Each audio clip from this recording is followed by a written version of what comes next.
Looking ahead, again, the 2022 season, that probably didn't work out the way that you guys have planned. When you look back on it and you study, and I'm sure you've seen things that you could have done better, and then you look ahead, what do the Cowboys need to do? And I know win games and pick up the key first downs. That's what Jerry Jones said in Arizona. But what do you guys really need to do to make sure that next season ends the way that you guys want it as Super Bowl champions? Yeah, we just got to continue to build. We've done something these last 2 years that hadn't been done in this organization in a long time, whether it's going back-to-back 12-win seasons or just back-to-back playoff appearances. So most importantly, take what we've created, take this foundation and just build. And I always say, trust the process, understanding that Rome wasn't built overnight. I mean, this is going into the fourth year with our head coach. It's time. I mean, if there's ever a time, it's now, especially with the defense and the players that we have, and I've said that and made that known. And but we've got to use what we've done over these last 2 years, and more importantly, use that adversity to fuel us and everything that we do from right now all the way to next February. Yeah, I know the answer to this because athletes say that they never watch the media, they don't watch TV, they don't read the headlines. I do because it's my job, and I got to type your name into Google from time to time and hit the news tab. And when I did this past, few days, all I see is Dak Prescott, hot seat. This is the year, hot seat, hot seat. You believe in all of that talk? Or are you buying it that, hey, you're on the hot seat to make sure that the Cowboys advance or get to the Super Bowl, or you're not buying that?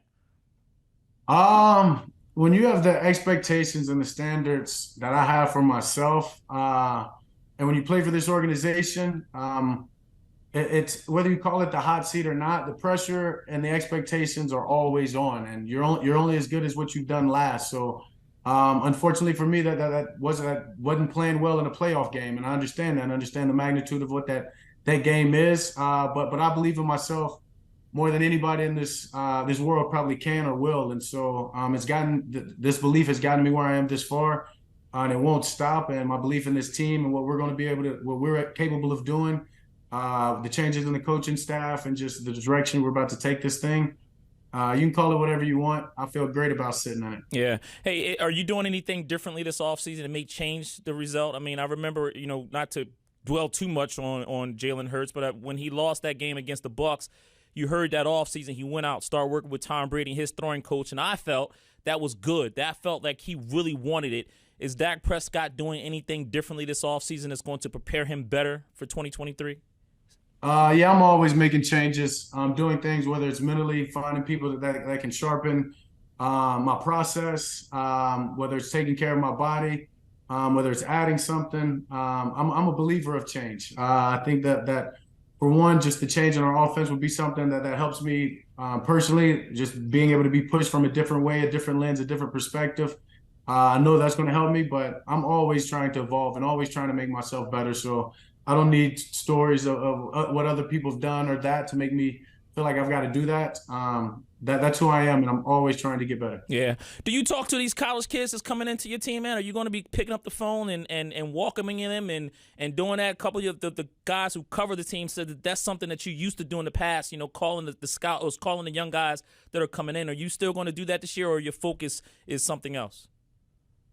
No, I mean, my focus is on my teammates. Right. And when those guys get drafted, they become my teammate. And I feel like my obligation as a leader, as the quarterback of this team, is being able to connect with every teammate that I have and being able to gain the trust and the respect from everybody on that team, understanding that I have to take that field with or practice with. And so that's just my first chance to be able to introduce myself and welcome them to what we have in this culture and what we're going to create. Absolutely. You talked to Brandon yet? Brandon Cooks?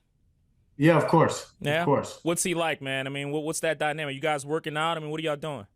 Yeah, I mean, we got to work out in this morning with the rest of the guys, but just a true professional. Nice. Just the moment you watch the guy walk into the building, the way he carries himself, the way that he approaches the workouts, the way that he approaches meetings, the way that he was out here in this throwing session, teaching young guys, pouring everything, all of his knowledge into the youth that we have on this team, and already back and forth trying to make sure me and him are understanding how routes are run and where I'm going to throw the ball and where he should expect it, and just somebody that's going to help this team tremendously. Not only his play on the field, but just the way that he carries himself and being the leader that he is going to be great for a lot of the young guys on our team. What stood out about him so far from just a player perspective? Like, what does he do Yeah, well that maybe you didn't speed even is obvious. speed? The speed is very obvious. Having a couple of workouts with him, and then throwing out there today, yeah, makes running look very, very easy. You can tell he's a natural track runner.